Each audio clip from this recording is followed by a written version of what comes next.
Hi everybody, Frank Finance here. Hope you're having a wonderful day. Back in October of 2020, Energy Transfer announced that they would be lowering their dividend by 50% down to about 60 cents a year. Today, they announced that they would be increasing that dividend by about 15%, increasing the quarterly payout from about 15 cents to about 17.5 cents a share. Now, with that in mind, the original intent behind this was they would lower their dividend and prioritize paying down debt so they could increase or maintain their current credit rating, so they could, have lines of credit moving forward. With that being said, does that mean that Energy Transfer has met or is close to its debt reduction goal and is going to start prioritizing the dividend moving forward? Well, in order to answer that, I want to look at their payout ratio and what it is and how much more upside they have to go. And I also want to look at what they said previously back in October to see how that lines up in terms of how they've met their goal for debt reduction. Next, I want to look at the payout ratio to see if there's any further dividend increases in the near term. First, I just want to remind people back in October of 2020, they cut their dividend by 50%, lowering the quarterly payout from 30 cents down to 15 cents. Fast forward to today, January 25th, they're increasing their dividend by 15% from 15 cents to 17.5 cents a share on a quarterly basis. And that brings the annual from about 61 cents to about 70 cents.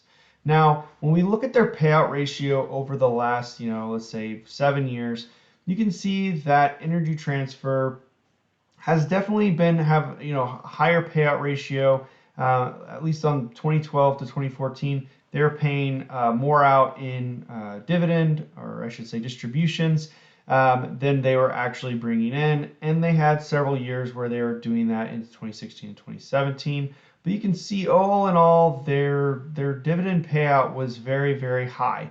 And looking at their trailing 12 months, obviously 2020 was negative, but the trailing 12 months, they had a 35% payout ratio, which is extremely good and low for them. But that 35% payout ratio is not exactly what it seems.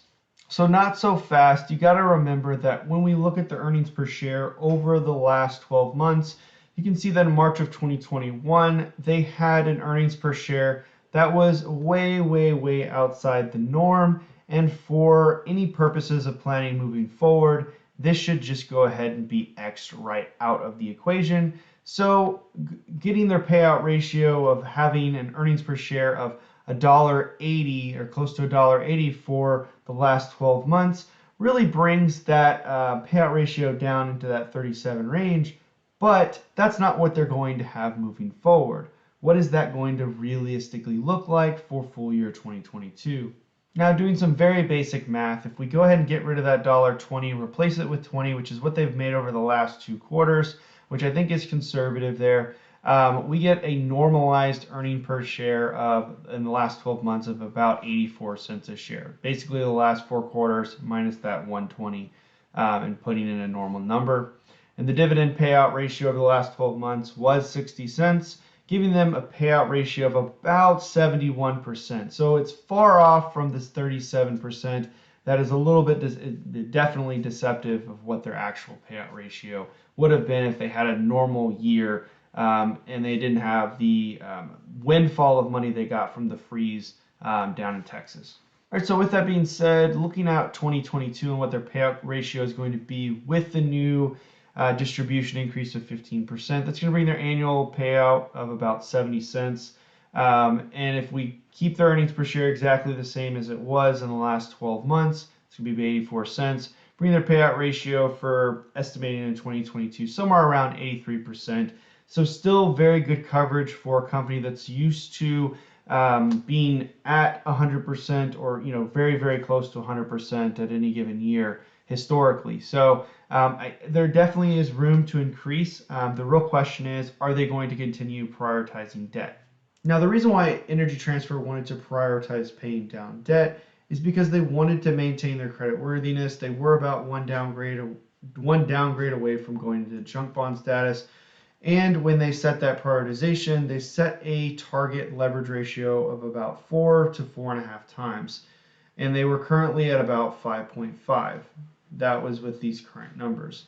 Now, if we pull their long-term debt, they've paid about $6 billion in the last year, from about 51.4 to 44.7, $44.8 billion. Now, like I said, in December of 2020, close to the time they made this announcement, they had about a 5.4 ratio. Now, if we fast forward today, EBITDA has increased by about $2.7 billion from 9.5 to 2.3. Long-term debt decreased, like I said, by about 6 billion. And looking at their updated ratio, it's somewhere south of 4, right? So they've definitely met that target if we're looking at the current numbers. Now, one thing, if you want to be ultra conservative here and say, well, EBITDA in the next 12 months isn't going to be 12, they're going to increase, I don't know, increase CapEx or something, I don't know. Let's say it's going to be closer to the number it was back in 2020. Yeah, I mean, they're still above where they want to be, but they are pretty close, I would say, to that 4.5. Maybe they're sub 5, just a little bit above this 4.5. All that being said, it looks like they're pretty close to their target. So with all that being considered, do I think that they're going to continue prioritizing the debt, or do I think they're going to start shifting focus and increasing the dividend, over time? And I think it's really more the latter. And the big sign here is that they increased their dividend for the first time in close to a year, or a little over a year now. And so that is a positive sign that they are feeling confident in their payout, or that their business is doing well and they can do both. But my opinion is, looking at their debt leverage, if they do stay true to what they originally said their goal was, they are getting very close to that. Now, I am interested to see what they announce in the earnings that's coming up here in a couple weeks, around, I think, February 18th. I think that's the earnings. Don't quote me on that. But when they do, I think I really am going to be interested. If they do hint at prioritizing the dividend moving forward, and they're going to be increasing it slowly over time, I do think that is going to excite investors, especially the type of investors that invest in oil stocks and Energy Transfer specifically. It will make them more competitive against other MLPs, other midstream providers in the oil and gas industry, because they are one of the lower paying dividend in terms of a yield out there. So it will make them a little bit more competitive. In terms of their capital appreciation potential, I think it will cause their stock to appreciate if that is prioritized. Debt pay down is not sexy. People really don't care so much about that. But in this case, I really do think it will be good for the stock from a capital appreciation perspective, which is what I'm in it for.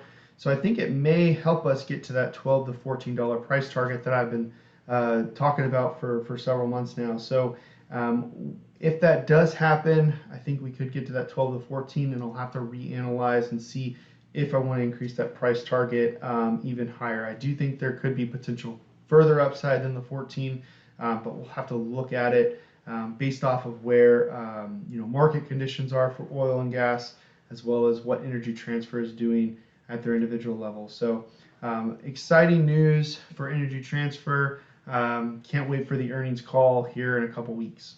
If you like this type of content, please consider subscribing. I do videos on personal finance, investing, and stock analysis.